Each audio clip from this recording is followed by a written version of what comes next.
খবরে নজর রাখবো। নদিয়ায় তৃণমূল কর্মীকে কুপিয়ে খুনের অভিযোগ। নদিয়ার থানারপাড়া এলাকার ঘটনা। ধারালো অস্ত্র দিয়ে কুপিয়ে খুন সাকিব শেখকে।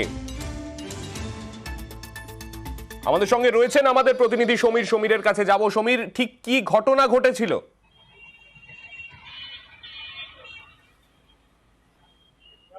দেখো সান্নিক, এই যে সাকিব মন্ডল, তিনি কিন্তু তৃণমূল কর্মী বলে পরিচিত। গতকাল সন্ধ্যায় তিনি বাড়ি ছেড়ে ছিলেন এবং কিছুক্ষণ জন্য বাইরে যান। বাইরে যাওয়ার পর বাড়ি থেকে কিছু দূরে 100 মিটার দূরে মুক্তারপুর যে ফেরিঘাট আছে, সেইখানে তার রক্তাক্ত দেহ উদ্ধার হয়। পরিবারের লোকজনের অভিযোগ যে তার সঙ্গে কিছু লোকের শত্রুতা ছিল, যারা কংগ্রেস কর্মী বলে পরিচিত এলাকায়, এবং এই ব্যক্তি তৃণমূল কর্মী বলে পরিচিত। এবং সামনে যেহেতু ভোট আসছে, এলাকায় আতঙ্কের পরিবেশ সৃষ্টি করার জন্য। সমীর, তুমি যে প্রসঙ্গে বলছো, এই প্রসঙ্গে তার পরিবারের লোক, তার বাবা, তিনি কি বলেছেন একবার শুনিয়ে নেব। আমার বাড়ির কাছে দেখি তেরি চলে গেছি, আমি মারিনি রে, মারিনি রে। কি কারণে মারলো? আমার ছেলেরাই জানে, আমার ছেলে কোনো দোষ নাই, কোনো ঘাটি নাই, তার আগেও মারতে গেছিল। আমার ছেলেকে কোনো বাড়ির ঝামেলা নাই, শুধু পার্টি পার্টি পার্টি পার্টি ঝামেলা। আপনার ছেলে কোন পার্টি করতো? তৃণমূল করতো। সে তৃণমূলের মধ্যে ছিল, আবার কংগ্রেস করেছে। সমীর, তুমি যে বিষয়টা বলছিলে, তার বাবা অর্থাৎ যিনি মারা গেছেন, তার বাবাও সেই রকম কথাই বলছেন, পার্টি পার্টি পার্টি করেই এই ঘটনা ঘটেছে। কিন্তু তুমি যে প্রসঙ্গটা বলছিলে, অর্থাৎ অভিযোগটা মূলত কাদের বিরুদ্ধে?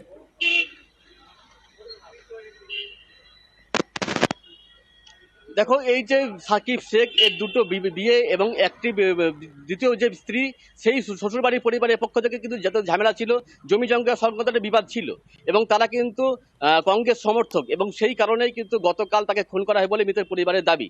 এবং এই ঘটনায় মোট 11 জনের মধ্যে পুলিশের থানায় অভিযোগ জানানো হয়েছে এবং 3 জনকে পুলিশ ইতিমধ্যে গ্রেপ্তার করা হয়েছে।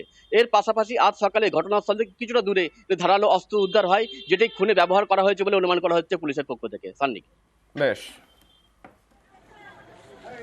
এই প্রসঙ্গে কংগ্রেসের বিরুদ্ধে যখন অভিযোগ উঠছে, তা কংগ্রেস নেতৃত্ব যারা রয়েছেন তারা কি বলছেন শোনাবো।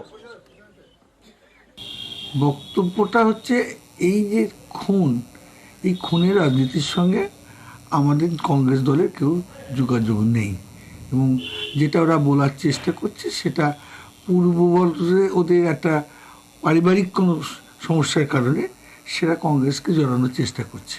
কিন্তু আসলে কোনো রাজনৈতিক খুনও নয় বা রাজনৈতিক সংঘাতও নয়, এটা তাদের পারিবারিক ব্যাপার।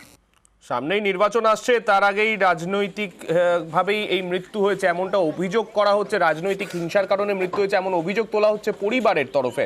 তবে কংগ্রেস নেতৃত্ব যাদের বিরুদ্ধে অভিযোগ উঠছে, তারা সরাসরি এই অভিযোগকে কিন্তু অস্বীকারই করলেন।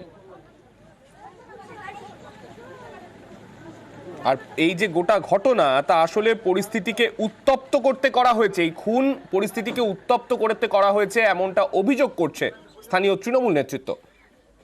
দেখুন, নির্বাচন যত এগিয়ে আসছে, লোকসভা নির্বাচনের প্রাককালে পশ্চিমবাংলায় একটা সন্ত্রাসের বাতাবরণ তৈরি হচ্ছে। সেখানে রাম বাম কং সবাই জড়িত আছেন।